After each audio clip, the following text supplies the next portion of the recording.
Assalamualaikum warahmatullahi wabarakatuh.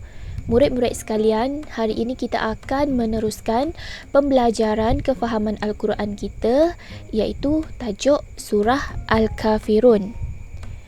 Apa maksud Al-Kafirun?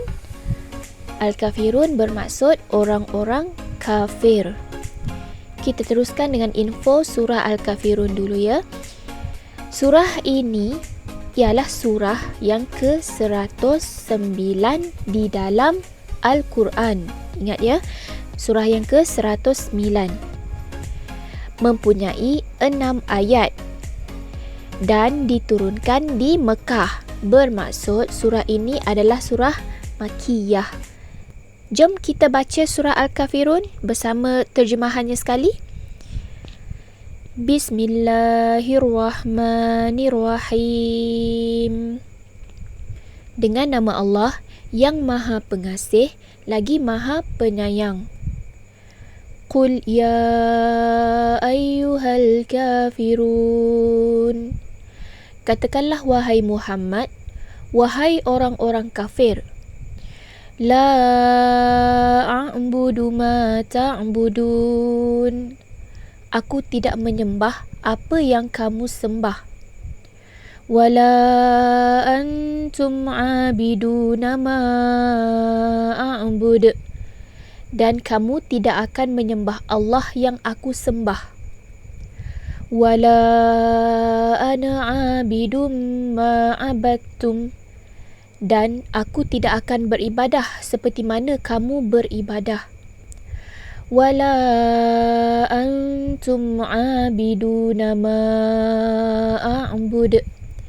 Dan kamu pula tidak mahu beribadah seperti mana aku beribadah. Lakum dinukum waliyadin. Bagi kamu agama kamu dan bagiku agamaku. Sadaqallahul azim. Tema surah Al-Kafirun ialah berpegang teguh dengan ajaran Islam. Surah ini juga menerangkan bahawa Rasulullah tidak akan mengikut ajaran dan agama orang kafir. Kita tengok pula kandungan ayat yang ada di dalam surah Al-Kafirun. Yang pertama, menolak tegas ajaran kaum kafir Quraisy untuk menyembah berhala.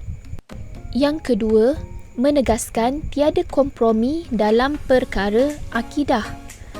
Ketiga, menunjukkan perbezaan sembahan dan ibadah kaum muslimin. Keempat, menegaskan bahawa Rasulullah tidak akan menyembah apapun selain Allah. Yang kelima, mengajar toleransi untuk tidak memaksa orang lain dalam akidah dan ibadah.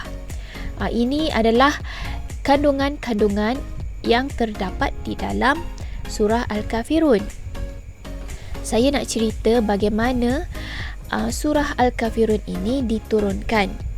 Ketika Islam mula disebarkan, orang Quraisy membuat pelbagai tawaran kepada Nabi Muhammad supaya baginda meninggalkan ajaran Islam yang dibawanya. Apa yang mereka buat? Mereka menawarkan harta, pangkat, wanita dan bermacam-macam lagi. Tapi Nabi Muhammad tak nak terima semua tawaran yang mereka tawarkan itu. Lalu pada satu hari mereka mengajak Rasulullah berbincang dan membuat tawaran lagi kepada Rasulullah dengan tujuan supaya baginda berhenti menyebarkan ajaran Islam. Dipendekkan cerita, mereka berkata, "Ya Muhammad, apa kata kami menyembah Tuhan kamu sehari dan kamu menyembah Tuhan kami sehari?" Selang-seli. Rasulullah tidak bersetuju. Lalu mereka pun pulang, berbincang sesama mereka dan datang bertemu Rasulullah lagi. Mereka berkata, "Beginilah, kami sembah Tuhan kamu seminggu dan kamu sembah Tuhan kami sehari." Rasulullah menjawab, "Tidak." Orang Quraisy membuat tawaran lagi kepada Rasulullah.